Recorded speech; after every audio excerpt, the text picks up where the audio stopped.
लहानपणी आम्ही पप्पाला म्हणायचो, पप्पा शाळेहून आले 4 वाजता की म्हणायचो ज्यूस प्यायला घेऊन जावा, ज्यूस प्यायला घेऊन जावा. त्यावेळेस एवढा असं क्रेज नव्हती. आठवड्यातून एखाद्या वेळेस ज्यूस प्यायला घेऊन जायचे पप्पा. मग पप्पासोबत आले की भारी वाटायचं असं. आम्हाला दोघाला पण घेऊन यायचे पप्पा आणि मग इथं बसून ज्यूस प्यायचो आम्ही. ते दुकान खूप जुनं आहे, इथं बसून ज्यूस प्यायचो आम्ही. त्यावेळेस सगळं आठवायला लागले आता. मग इथं एक साईडला एक भेळचा गाडा होता, मला भेळ आवडायची. मग मी 2 भेळ घ्यायचो, एक विवेकला एक मला.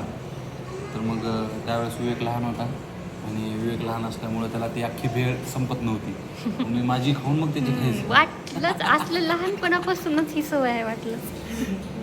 आता पण तसंच करतोस त्यावेळेस भेळ की मी लहान आहे.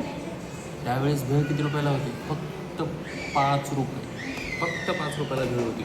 नंतर मी थोडा मोठा झाल्यावर मी 7 रुपयाला भेळ झाली.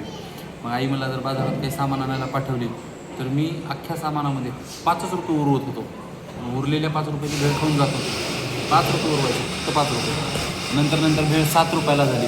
मला आठवतं मी इथं हायेस्ट किमतीची भेळ 7 रुपयाची खाल्लेली आहे. आणि त्यावेळेस ज्यूस 10 रुपयाला होतं, फ्रूट ज्यूस. आणि आत्ता जवळपास ज्यूस इथं ह्या गावामध्ये मिळायला लागले 40 रुपयाला. म्हणजे काळ बदलला, वेळ बदलली, किंमत बदलली, सगळं काही बदललं. बदल ही काळाची गरज आहे. असं चलो रडशील. रडतो.